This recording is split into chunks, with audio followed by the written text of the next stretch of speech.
Coucou! Alors nous revoici donc ensemble pour un nouveau live avec un beau soleil, les oiseaux qui chantent, mon côté très nature là. C'est très agréable, je suis toujours sur le périple avec mes parents et donc voilà, je prends un moment de pause pour te parler de toi et de pourquoi tu t'oublies pour sauver l'autre. Alors si tu te reconnais là-dedans, peut-être que déjà ça te, ça va venir un petit peu te chercher. Et en fait, ce qu'il y a là derrière, donc c'est que bien souvent, il y a une blessure qui est la blessure de l'abandon. Une des 5 blessures euh, émotionnelles que l'on a tous, plus ou moins, mais il y en a que l'on va développer plus que d'autres. Et donc que l'on aura à aller guérir. Voilà. Alors déjà, est-ce que tu te reconnais dans le fait d'avoir déjà tout donné pour quelqu'un et jusqu'à peut-être t'oublier ou rester aussi alors que ça fait mal, que tu vois bien que ça te fait vraiment du mal, et tu préfères rester quand même, rester dans la relation. Mais tu vois, j'accompagne justement une personne qui vit la même chose que moi il y a des années. Elle est tombée amoureuse et puis elle a voulu donc soutenir ce compagnon. Et il a eu un accident. Et du coup, ils ont fait une installation rapide en couple. Euh, Elle s'est mise à le prendre en charge. Et c'est un compagnon qui est difficile parce qu'il a une perte d'autonomie et donc ce n'est pas simple pour lui. Je vous parle de ça parce que c'est vraiment moi-même aussi ce que j'ai vécu. Et en fait, ne m'apercevais pas encore, je ne comprenais pas que j'étais dans le sauveur, en fait. Et alors, disons que j'en entendais parler, mais voilà, je pouvais l'accepter, savoir, mais pour moi c'était ok, c'était cool pour moi d'être dans le sauveur, en fait, bon, parce que c'était moins douloureux pour moi que de me retrouver seule. Et en fait, je n'avais pas encore compris que mon problème, il était là justement, d'oser vivre seule aussi. Alors aujourd'hui, du coup, cette personne, ben, elle s'épuise et elle fait des malaises répétitifs. Son corps dit stop. Tout comme moi, où il a dit stop aussi. Alors moi, c'est vrai que j'ai tellement pas écouté que je suis allée jusqu'à l'AVC à l'époque. Et donc voilà, du coup, tout s'est arrêté. Et là, j'ai bien été obligée quand même de me prendre en charge, de me questionner à un moment donné. Voilà, voir d'où venait en fait. Parce que c'est vrai que je commençais quand même à bien comprendre effectivement vraiment que mon corps me parlait. Et c'est vrai que de nombreuses personnes autour de moi étaient là-dedans, déjà dans la thérapie, tout ça, et ils me disaient ton corps parle. Voilà. Et ça faisait plusieurs fois déjà qu'on me disait que je faisais beaucoup trop. Voilà. Et donc du coup, quoi, je suis vraiment venue chercher tout ça. Alors on pourrait croire que le problème, en fait, c'est le compagnon. Alors, comme pour la cliente, en fait, on se dit, ben, c'est le compagnon qui n'est pas adapté. Euh, voilà, en fait, il se prend pas en charge, ou il ne peut pas, ou il a des addictions, tout ça. Donc c'est lui le problème. Mais en réalité, le problème, c'est ce qui se joue en elle, comme ce qui se jouait à l'époque en moi. Non, c'est pas l'autre le problème, c'est nous-mêmes. Voilà. Pourquoi? Parce qu'il y a donc une blessure d'abandon. Alors, tu préfères peut-être souffrir dans la relation plutôt que d'être seule. Du coup, tu deviens sauveuse, hyper présente, peut-être même indispensable, hyper tolérante.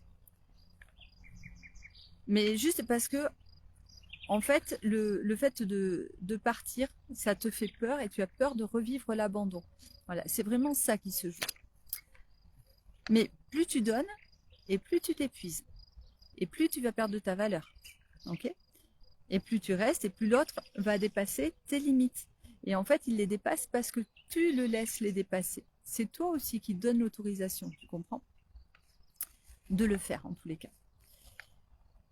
C'est là que ton corps intervient, puisque ton mental ne veut pas entendre, bah ton corps il va parler. Et là, il te dit stop. D'où les malaises, qui sont des signaux. Voilà. Alors, soit tu les écoutes, soit tu les écoutes pas. C'est libre à toi. Mais il va continuer à parler de plus en plus fort. c'est certain. Sache que aimer, ce n'est pas se sacrifier du tout. Tu n'as pas à sacrifier ta vie pour quelqu'un. Tu n'es pas responsable de sauver quelqu'un qui ne se sauve pas lui-même. D'accord? Rester dans cette situation, c'est pas de l'amour. Je suis désolée, c'est de la peur. Donc voilà, si l'autre a des problèmes, bon, notamment d'addiction, alors bien toi, tu ne peux rien y faire en fait. Tu auras beau vouloir l'aider, c'est pas à toi déjà de le faire parce que quel que soit le problème, en fait, il y a des personnes qui sont là, des personnes ressources. Toi, ton rôle, c'est juste d'être la compagne.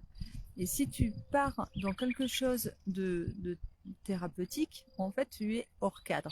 Okay, c'est là qu'on veut être dans le sauveur, alors que ce n'est pas notre rôle. Alors, la vraie question, ce n'est pas comment l'aider lui, mais plutôt comment te libérer toi intérieurement. Comment venir guérir tes blessures. Car c'est toi que tu abandonnes, en fait. Alors, comment te replacer en premier, au centre de ta vie? Et bien justement, c'est ce que je travaille dans mon programme Chrysalide. On va donc travailler les 5 blessures émotionnelles. Okay, on va travailler donc le schéma du sauveur. On va travailler ta dépendance affective, ta reconnexion à toi. Et tout ça pour que tu puisses en fait poser des limites que tu vas vraiment faire respecter. Tu vas retrouver ta valeur. Tu vas faire des choix plus alignés. Et tu ne vas plus rester dans la peur de la solitude surtout. Tu vois, ça, c'est très important. Alors, si tu te reconnais, ne reste pas seul déjà avec ça. Voilà, tu peux me contacter, tu peux m'écrire Chrysalide en MP. Je comprendrai très bien que c'est par rapport à ce schéma-là, et donc on pourra discuter. Mais déjà, qu'est-ce que tu décides pour toi? Voilà. Responsabilise-toi, tu es responsable de ton bien-être et surtout, tu y as droit au bien-être, ok? Moi, vraiment, j'ai fait ce chemin-là et toi, j'ai fait ce pas-là, et aujourd'hui, je maintiens cet équilibre-là, même dans la relation que j'ai aujourd'hui. Voilà, je ne me laisse plus emporter par le besoin de sauver l'autre. Non, maintenant, je m'occupe de moi, je me sauve moi, point. Et l'autre, il est libre de faire ce qu'il veut. Écoutez, moi, ça ne va pas changer mes projets de vie. Donc voilà, moi, ce que je veux, c'est voyager. Il est certain que je préférerais voyager avec lui, mais si lui n'est pas capable de s'occuper de lui et d'aller dans cette direction-là, eh bien, ça ne va pas m'empêcher de réaliser mes rêves. Ok ? Et réaliser, aboutir à mes projets. On doit vraiment rester indépendant de ce côté-là, du côté affectif. Voilà, ça c'est primordial. Et vraiment, je peux t'accompagner là-dessus puisque je le vis moi-même et j'y arrive. Donc c'est vraiment quelque chose qui est très important de travailler si tu ressens que tu as vraiment cette blessure d'abandon. C'est tout à fait possible de la travailler pour que tu souffres moins déjà. Voilà, alors je ne dis pas que tu ne ressentiras plus rien, mais au moins ce sera beaucoup plus gérable et tu ne vas plus aller jusqu'à l'épuisement physique. Voilà. Alors écoute, si ce live te parle, en tous les cas, surtout n'hésite pas à me faire un petit message en MP ou en commentaire ici, il n'y a pas de souci. Et du coup, on pourra en discuter un petit peu et puis voilà, voir un petit peu ce qu'il est possible de faire et déjà peut-être ouvrir des portes possibles. Je te remercie, je te souhaite une très belle journée et je te dis à jeudi prochain.